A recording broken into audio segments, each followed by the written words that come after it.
Hey, it's been a minute. Okay, sorry.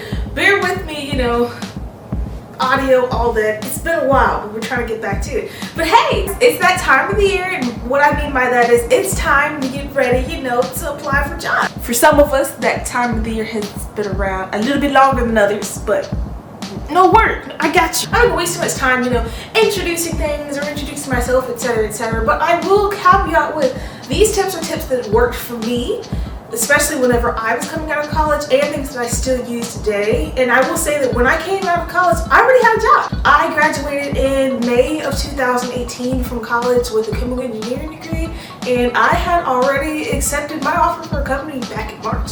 And honestly, I had been interviewing and had kind of offers like lingering on the table as early as November. So, caveat that thing.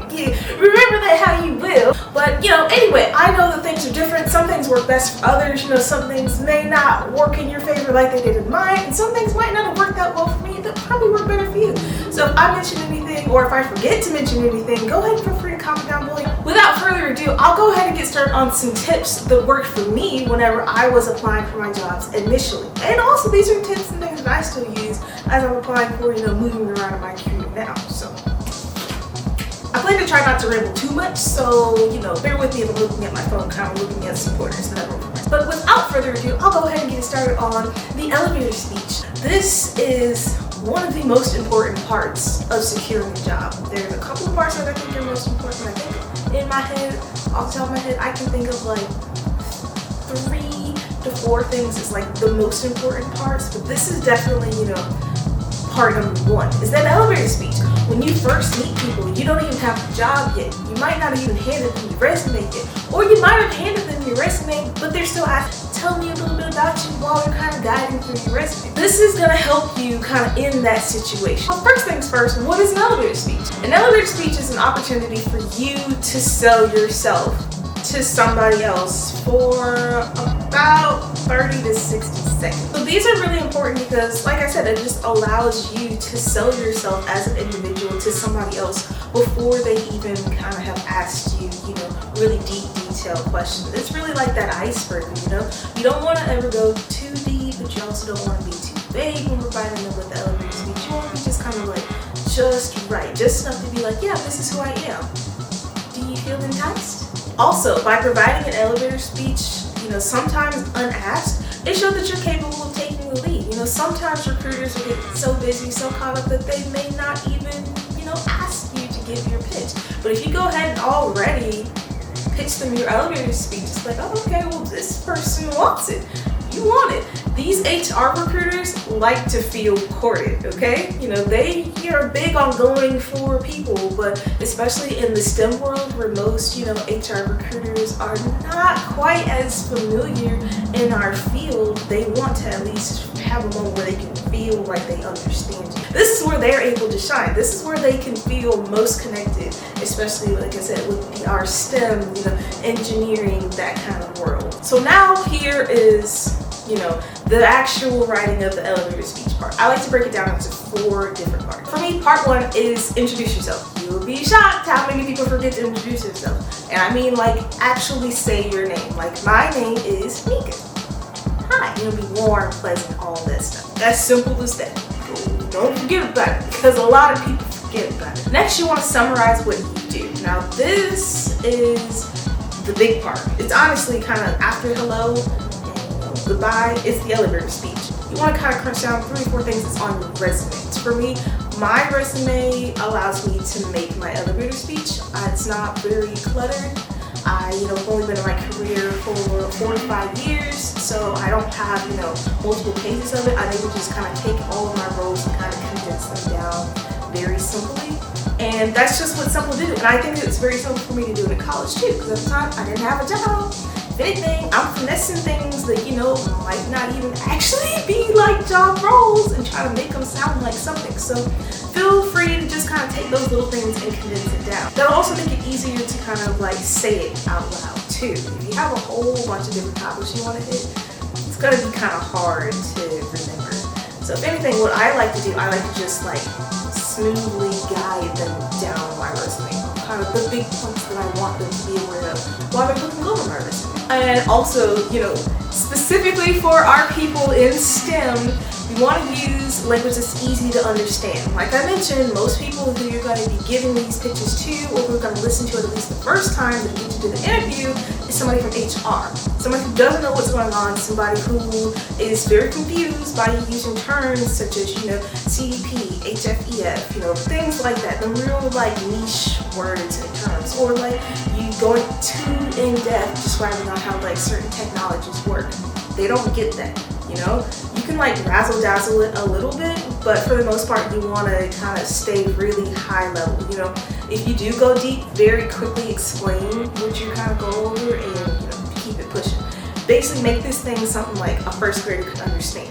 Use some real big language from time to time, but real simple and easy. So after you've gone ahead and kind of condensed your resume into, you know, maybe, you know, 3 to 4, maybe 5 lines, now you want to explain what you want from this. Like, why are you talking to? What do you want from this HR person? Or even what do you want from this hiring manager? Like, why are you telling me your elementary speech? This is when you're looking to use your skills that you've learned throughout your career or throughout college or wherever in an effort to obtain a role doing said things that you're interested in.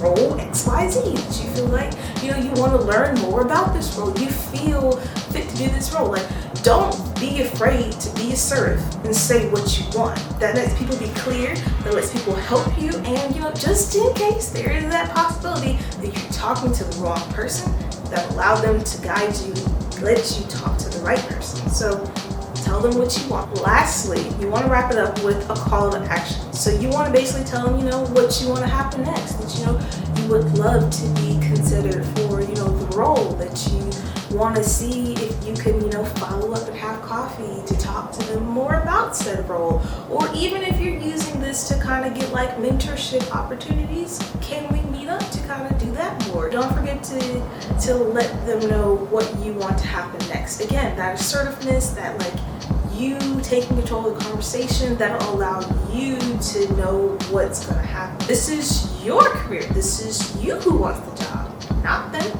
and not me. So you need to make sure that you're clear on how you want this to go and what you want next. Tell them. Don't you forget to tell them. But I'm serious. Please tell those people what you want. I've gone to a career fair and had someone talk to me for 15 minutes. I did.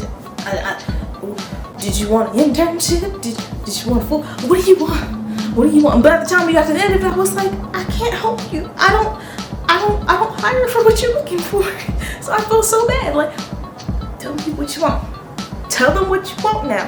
Don't forget. So that's kind of like the big things of like the elevator speech, you know, what it is, how to write it. But also don't forget, you know, how to prepare to present it. You want to speak naturally. You want to be very calm speaking to them. Just keep in mind at the beginning of the day, it's just a conversation. It's not a make it or break it situation, no matter how much it feels like it is.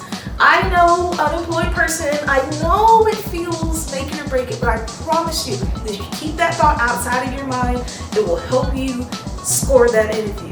It will. Just be casual, be cool, calm, collected, confident.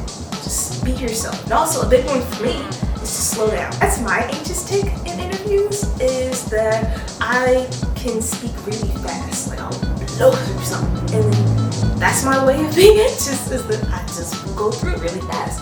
So something that I started doing, which can be really nerve-wracking when you first start doing it, is to take a sip of water every like 30 seconds. Like, you go up to those people with a water bottle in your hand and you just kind of take a sip ever so often. Like when you start to feel it like tacking up in the back of your throat, you feel like you're like flying through something, or you just need a moment to think, just take a sip of water. There's no wrong time to take a sip of water. Just do that. That'll help you like recalibrate. It works so well. I promise you it works. Last but not least, if you're able to do all of those things, you'll be able to express confidence. You just want to feel like you already got the job. Talk to me like you already know what's going on, that y'all have been missing me. What do I want from you? What do you need from me? Like, kind of hit it with that kind of situation. Don't say that, of course. Don't go too far with it. Be too cocky. But just feel good about yourself. Feel happy talking and explaining about who you are. And, honestly, tell them, let them know, hey, you've been missing out. I know you've been looking for a candidate. Here I am. And throughout your elevator speech, make sure you're explaining them the reason why, you know? You've been looking for me everywhere.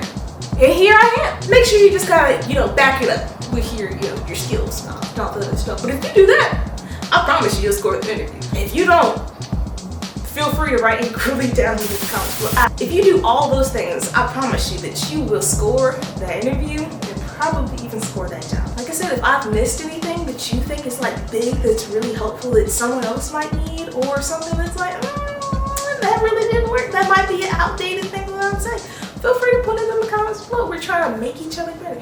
Help me, help you, help me. You feel me? Well, I hope this is helpful for you guys, I appreciate y'all popping in, and I'll catch you on the flippy flop. Bye!